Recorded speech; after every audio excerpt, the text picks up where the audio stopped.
आज जिल्हाधिकारी कार्यालयात टीईटी सक्ती विरोधात सर्व शिक्षक संघटना समन्वय समितीद्वारा आयोजित आक्रोश मोर्चामध्ये अनेक शिक्षक जिल्ह्यात सहभागी झाले होते। मोर्चाचं नेतृत्व माजी शिक्षण अधिकारी MK देशमुख विविध शिक्षक संघटनांनी केले होते। या मोर्चात अभूतपूर्व अशा संख्येने शिक्षक सहभागी झाले। सर्वांनी टीईटी सक्ती पूर्वलक्ष्मी प्रभावाने लागू करू नये या मागणीसाठी आज शाळा आंदोलन करून जिल्हाधिकारी कार्यालयावर मोर्चा आयोजित केला। शिक्षकांच्या न्याय मागण्या पूर्ण होईपर्यंत हा लढा कायम राहील व आमचा सक्रिय सहभाग राहील असे आंदोलक शिक्षक म्हणाले होते। पंचमान्यतेची आहे आणि खास करून जिल्हा परिषदेच्या शाळा आहेत त्यांच्यासाठी ती खूप महत्त्वाची आहे।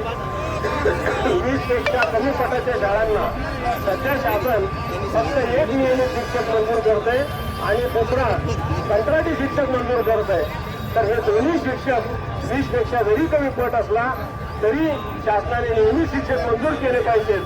त्यामुळे किमान पटसंख्येची अट जी आहे शासनाची ती रद्द झालीच पाहिजे आणि मूळ तरतुदीनुसार प्रत्येक 30 पटासाठी एक शिक्षक याप्रमाणे शिक्षक मंजूर व्हावा आणि किमान पटाची अट रद्द करावी अशी आपली दुसरी मागणी आहे।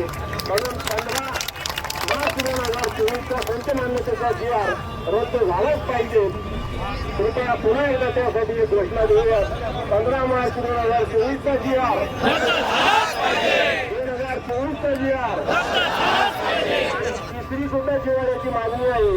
जणू एकच मिशन आणि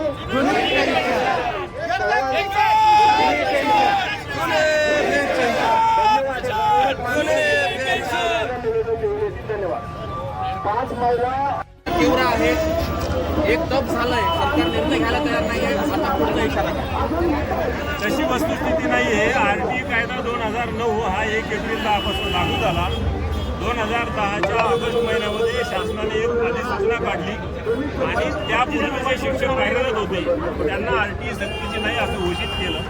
2013ला महाराष्ट्र शासनाने सुद्धा त्याचप्रमाणे GR काढला आणि 2013 पूर्वी नियुक्त झालेल्या शिक्षकांना RT लागू राहणार नाही असा शासन निर्णय काढला। मात्र दुर्दैवानं 1 सप्टेंबर 2025चा सुप्रीम कोर्टाचा जो निकाल आला तो निकाल हा सर्व शिक्षकांसाठी अन्यायकारक आहे। त्या निकालाने RT कायद्यातली जी मूळ तरतूद होती कलम 23(2) मधली ती उद्धृत करून ती सक्तीची असल्याचं बंधनकारक असल्याचं घोषित केलेलं आहे। या सगळ्यांवर केंद्र शासनाने 2010 साली जी भूमिका घेतली होती, राज्य शासनाने 2013 साली जी भूमिका घेतली होती ती भूमिका कायम ठेवावी आणि 2009च्या कायद्यातील कलम 23(2) दुरुस्त करून 2013 नंतरच्या 13 पूर्वीच्या शिक्षकांना टीईटीतून वगळावं अशी प्रामाणिक भावना या शिक्षकांची आहे। शिक्षकांचे लाखो पद रिक्त आहेत सर, टीईटी DED वगैरे पैसे भरून पण त्यांना नोकऱ्या लागत नाही आहेत। तुम्ही सत्तेत आहात, तुम्ही आता नुकताच प्रवेश केलेला आहे, आता हिवाळी अधिवेशनात तुम्ही हा प्रश्न मांडणार आहात तर तुमच्या शिक्षकांची भरती नेहमी सुरू आहे। मागील वर्षी म्हणजे जुलै महिन्यामध्ये सुद्धा भरती झालेली आहे आणि पुढे सुद्धा ती कंटिन्यू चालू राहणार आहे। शासनाने म्हटलंय की जर संप केला तर 1 दिवसाचा पगार कापण्यात येईल, याचा काय म्हणणार? त्याबाबत योग्य तो निर्णय होईल। Thank you sir.